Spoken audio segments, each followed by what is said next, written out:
Le site est un peu plus loin. Positionne un homme de ce côté-là.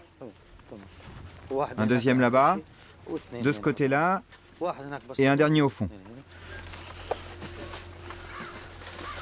Ici et là-bas. Faites attention au tunnel de ce côté. Yassine fait partie de l'équipe de déminage de Raqqa, l'ancienne capitale de Daesh en Syrie. Prêt ? Aujourd'hui, cette équipe doit fouiller un des nombreux tunnels creusés sous les maisons pendant l'occupation de Daesh. Il y a une entrée là et une autre entrée là-bas. Mahmoud, tu peux vérifier avec l'appareil pour commencer ?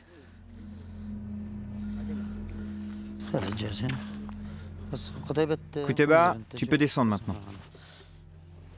Dans leur fuite en 2017, les djihadistes ont miné la ville. Aujourd'hui encore, les soldats doivent vérifier qu'il ne reste pas d'explosifs. Un dédale, consolidé par des planches de bois, et dans lequel une vingtaine de djihadistes pouvaient se dissimuler. Ce tunnel est situé sous un quartier résidentiel. Ces sacs servaient à se protéger des attaques et le tunnel à se déplacer d'une maison à l'autre. Ici, c'est la fin du tunnel. Ils ont caché des armes ici. Des hommes s'y cachaient aussi. On n'a rien trouvé, ni eux, ni leurs armes. C'est abandonné. Bien sûr que j'ai peur. Ce qu'on a vécu ici, personne ne peut l'imaginer. Ils se sont regroupés contre nous et nos enfants.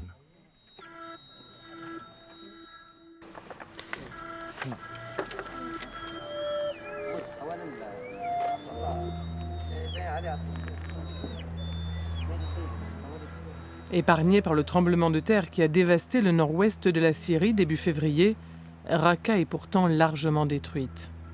Entre 2014 et 2017, la ville était sous le contrôle de l'État islamique. C'est là que l'administration de cette organisation terroriste était implantée. De là que ses membres ont organisé plusieurs attentats en Europe. Les combats et les bombardements pour la libération de la ville ont été très violents. Puis la vie a repris au milieu des ruines. En 2019, la bataille pour la reconquête des derniers territoires de Daesh a poussé plus d'1 million de personnes à venir se réfugier à Raqqa. Des djihadistes se sont cachés parmi les déplacés. Ils restent actifs malgré la perte de leur territoire. Ce commerçant reçoit des menaces depuis 6 mois. Daesh lui demande de payer 25 000 $ s'il veut rester en vie. Il a accepté de nous parler à visage caché, car il craint des représailles. Un jour, il y a eu une explosion dans la rue Mansour, devant une entreprise. Moi, je dormais. Au réveil, j'ai reçu un message d'un numéro inconnu, un numéro étranger. Le message disait « Regarde ce qu'on a fait à ce chien. On l'a fait exploser. Tu seras le prochain. Devant ta maison, dans ta famille ou devant ton entreprise. Si tu ne paies pas, on te fera exploser. » Il a dit que peu importe où je serai, ils me suivront jour et nuit. Comme les forces de sécurité ne peuvent pas le protéger, il a acheté une arme pour se défendre. Je sens qu'ils vont revenir. Les gens autour de moi sont menacés et il y a eu beaucoup d'assassinats. Vous n'en entendez pas parler, mais pour nous, c'est au quotidien. On apprend que telle personne a été tuée, ou tel autre était membre de Daesh.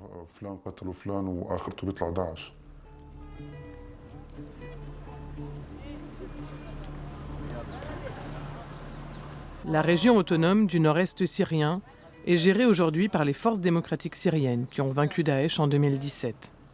Une alliance arabo-kurde dominée par les combattants kurdes et qui tente de contrôler un territoire immense.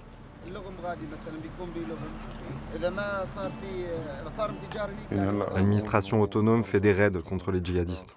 Ils vont en arrêter 1, 2, 10. Mais je suis sûr qu'ils sont des milliers, pas des centaines. Plusieurs milliers. Il n'y a pas de service secret vraiment efficace, pas de bonne défense. Il n'y a rien. Parfois il y a des arrestations, mais il peut y avoir des erreurs. C'est arrivé à mon ami, pourtant il n'avait aucun lien avec Daesh.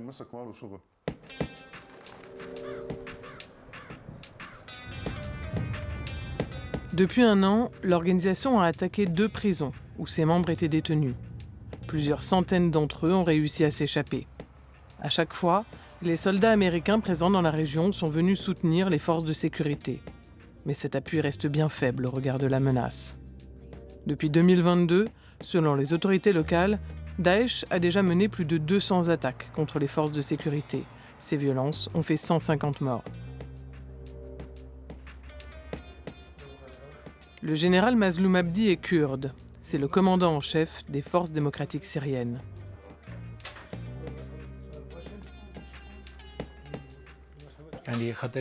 La menace que représente Daesh est de plus en plus forte.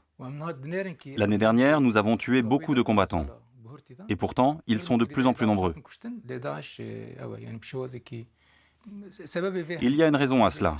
Il y a dans nos prisons près de 12 000 membres de Daesh, qui sont répartis dans 29 lieux de détention. Certaines prisons ont des problèmes de sécurité. Car à l'origine, ce n'étaient pas des prisons, c'étaient des bâtiments civils transformés en prisons. Et c'est là que le danger est le plus fort. C'est la même chose pour les camps de déplacés, où sont aussi regroupées les familles de Daesh. Ces camps sont de véritables bombes à retardement. Le danger existe toujours.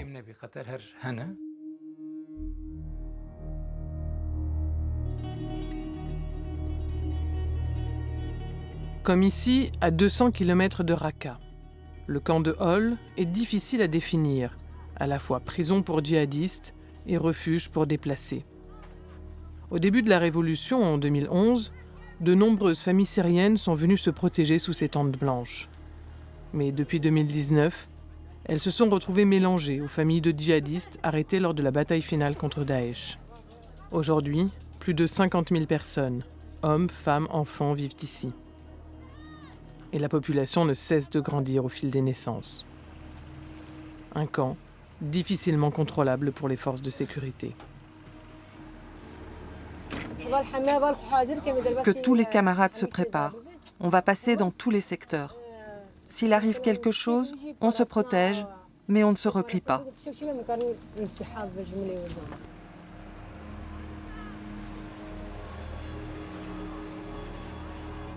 Sidar est kurde. C'est elle la responsable de la sécurité du camp de Hol. Mais en réalité, le camp vit aujourd'hui largement sous le joug des djihadistes. On va arriver dans la zone numéro 1. On utilise ce char pour des raisons de sécurité. Parce que quand on fait des patrouilles, parfois, ils nous lancent des cailloux et ils nous tirent dessus avec des armes. Vous voyez, à l'avant de notre char, ils ont utilisé une arme lourde contre nous et ils nous ont touchés. Ça, c'est la trace de l'obus de RPG qui nous a visés.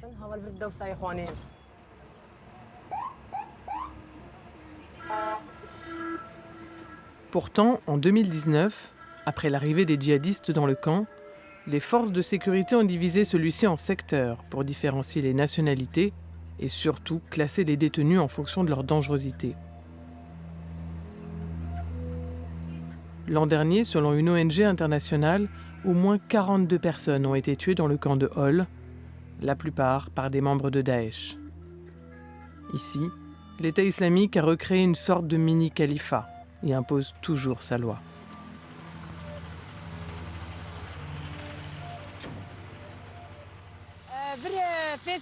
On est dans la zone numéro 5. Ici, il y avait une tente. C'était la tente d'un responsable de Daesh. Une nuit vers 23h, lors d'une perquisition, alors qu'il ouvrait la porte de la tente, un de nos soldats a été tué par balle. Un autre soldat a voulu récupérer le corps, mais il a été touché à son tour. On a sécurisé le périmètre et on a tué l'assaillant et toute la cellule de Daesh. 3 autres membres ont voulu s'enfuir, mais on les a arrêtés, on les a emmenés à notre base pour les interroger. Après, on a récupéré le corps de nos collègues. Quand on a creusé sous la tente, on a retrouvé des kalash et des explosifs, juste ici.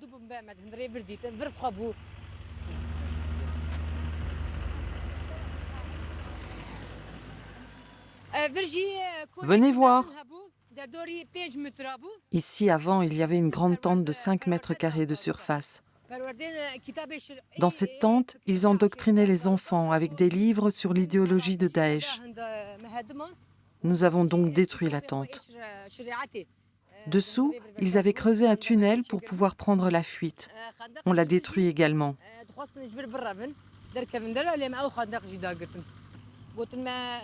3 femmes ont été décapitées ici, car elles se sont éloignées des idées de Daesh. D'après eux, elles sont devenues des mécréantes, comme nous. Elles ont été tuées et leurs corps ont été jetés dans les égouts.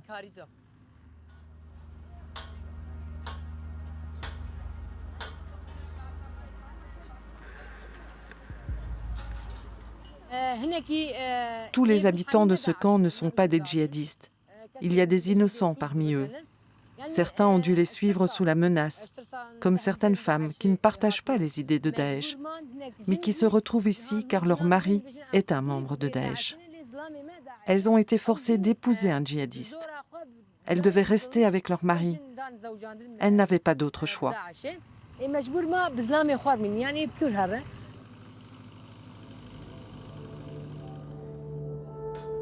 À l'écart des autres zones, une petite annexe a été construite par les autorités du camp.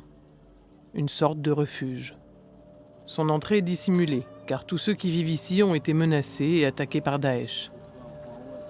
En ce moment, 30 familles sont protégées et attendent de pouvoir rentrer chez elles. C'est le cas de cet homme, d'origine irakienne, caché ici avec ses proches. Une nuit, ils ont essayé de m'attraper. Ils m'accusent de faire partie des services secrets. J'avais construit une maison en boue séchée, avec une porte en bois. Quand j'ai vu qu'ils se rapprochaient, je me suis enfermé. Ils me disaient de ne pas appeler les autorités à l'aide. Ils ont commencé à casser la porte. Si j'avais eu une tente, ils auraient pu rentrer, mais ma maison était en briques et Dieu m'a protégé. Ici, on est dans le camp de la paix. Il y a à peine 24 ou 25 tentes. Mais même aujourd'hui, la nuit, on ne dort pas. On reste sur nos gardes et on attend le matin pour dormir. Surtout si le temps est mauvais, on doit rester tous dehors à surveiller. On a peur. Si un ennemi parvient à s'infiltrer dans le camp, c'en est fini pour nous.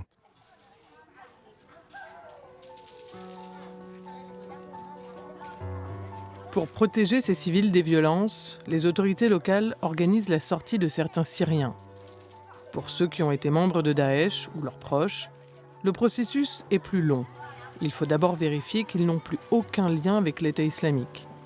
Ensuite, la réintégration dans la société se fait via le parrainage des tribus locales. Ce sont elles qui prennent la responsabilité de leurs membres.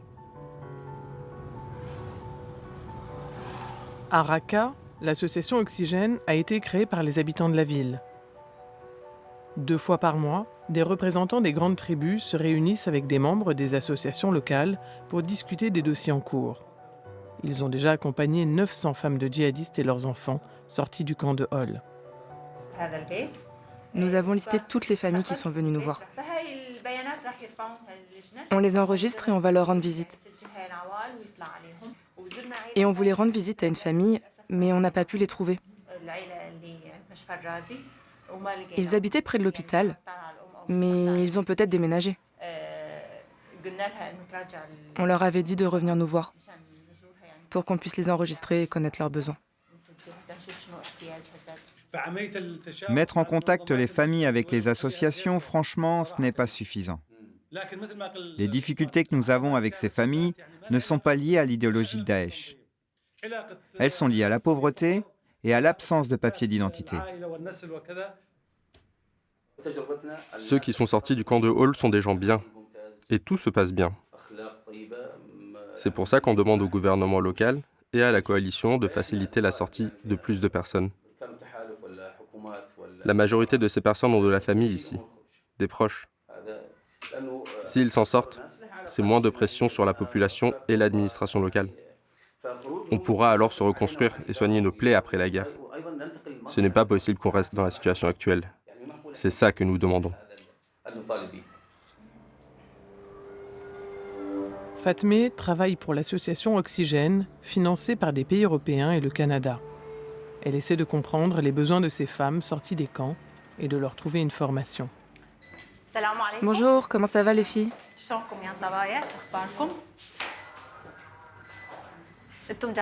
Qu'est-ce que vous apprenez en couture? La couture, La couture? la broderie à la main. Et la broderie à la main?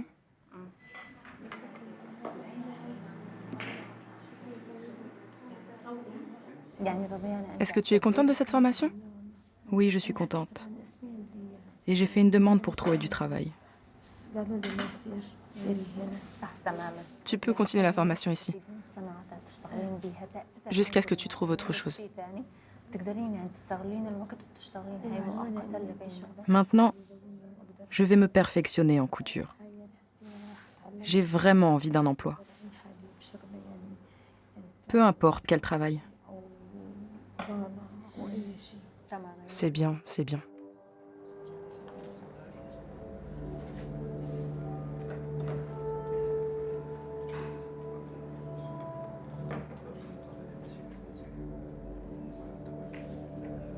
Après la formation, Leïla rentre chez elle. À la mort de son mari dans un bombardement, elle a passé plusieurs années dans le camp de Hol. J'avais peur dans le camp. Peur qu'il brûle ma tente car j'étais seule avec des enfants. Peur d'être volée. Peur de tout en fait. Peur d'être tuée aussi. La vie d'une femme avec enfants est très dure. Les enfants ont des besoins, ils n'ont pas de stylo ni de livres, je n'ai pas les moyens d'en acheter. Je fais comment? J'ai à peine de quoi les nourrir, on ne vit pas comme des êtres humains, on mange juste assez pour ne pas mourir.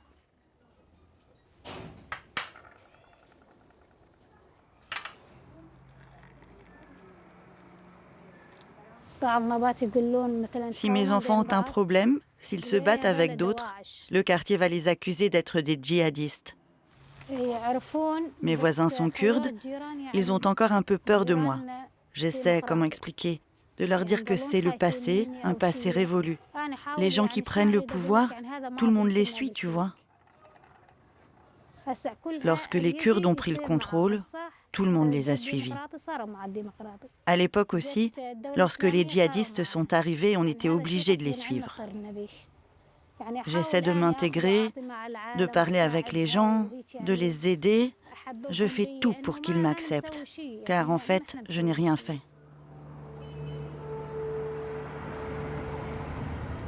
Selon l'armée américaine, quelques mois à peine après la défaite de Daesh en mars 2019, l'État islamique avait repris ses activités en Syrie et comptait déjà quelques 20 000 hommes.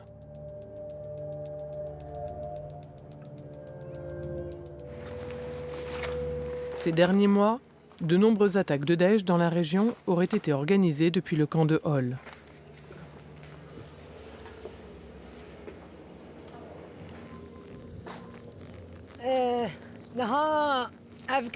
Nous avons arrêté ces hommes dans le camp il y a 2 heures. Ce sont des responsables d'une cellule de Daesh. Quand nous sommes arrivés dans leur tente, ils étaient en train de préparer leur plan. Je pense que les armes rentrent souvent dans les cartons d'aide.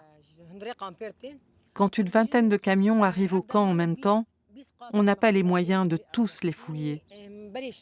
Les armes sont cachées entre les cartons ou dans les sacs de farine. Nous n'avons pas le matériel nécessaire pour ces fouilles. Et manuellement, on n'arrive pas à tout chercher, à faire un contrôle efficace.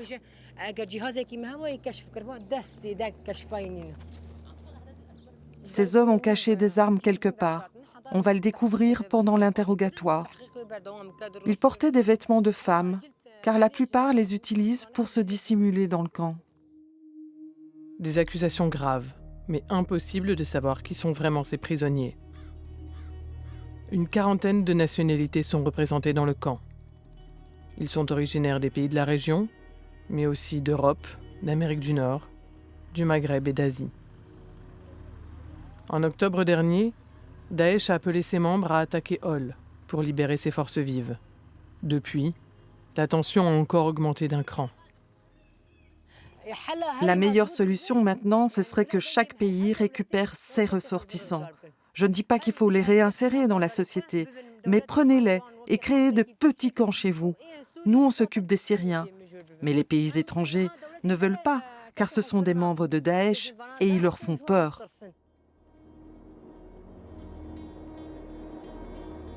La présence de ces dizaines de milliers de djihadistes menace fortement la sécurité de la région et celle de l'Europe. C'est pour cela que les forces démocratiques syriennes demandent aux pays occidentaux davantage de soutien. Il y a une vraie injustice. Il y a une guerre entre deux pays, l'Ukraine et la Russie. Et le monde entier soutient l'Ukraine et Zelensky. Ils reçoivent beaucoup d'armes et bénéficient d'un soutien politique, avec de fortes sanctions contre la Russie. On peut parler d'un soutien sans limite. De notre côté, nous avons fait la guerre au nom du monde entier. On a donné 12 000 morts dans cette guerre, sans compter les blessés. Mais le soutien politique et militaire qu'on a reçu ne représente que 10% de ce que l'Ukraine a reçu.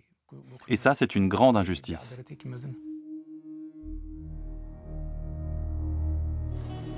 L'État islamique profite de ce manque de moyens pour reprendre du terrain, notamment plus au sud. La nuit, les routes sont dangereuses. Daesh tient des points de contrôle, parfois pendant 1 heure ou 2, et ses membres font la loi. Personne n'est à l'abri. Cet homme a dû fuir sa maison, à 150 km de Raqqa, pour échapper au danger.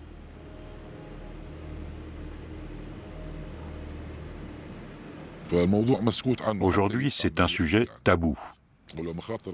Même ceux qui paient n'en parlent pas, c'est risqué d'en parler.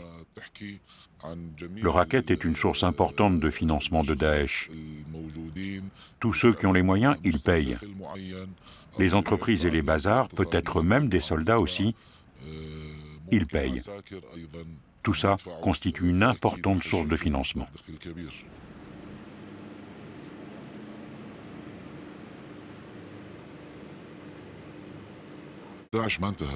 Pour moi, Daesh n'est pas mort. Les gens ont vu ce dont ils étaient capables, le niveau de violence que peuvent exercer ces terroristes. Beaucoup de soldats vont rendre les armes et beaucoup de civils vont fuir la menace si Daesh reprend le contrôle de la zone. Il ne faut pas imaginer qu'il va y avoir une résistance forte contre eux dans la région. Au contraire. On l'a vu auparavant à Raqqa, à Mossoul et dans la campagne de Deir ez-Zor. Avec une poignée d'hommes, ils avaient pris le contrôle de toute une région et ils avaient installé leur domination. À tout instant, il peut y avoir une évasion de prison ou des gens qui s'échappent des camps. Si une région est mal défendue et s'ils trouvent une faille, alors ils s'en serviront pour reprendre la zone.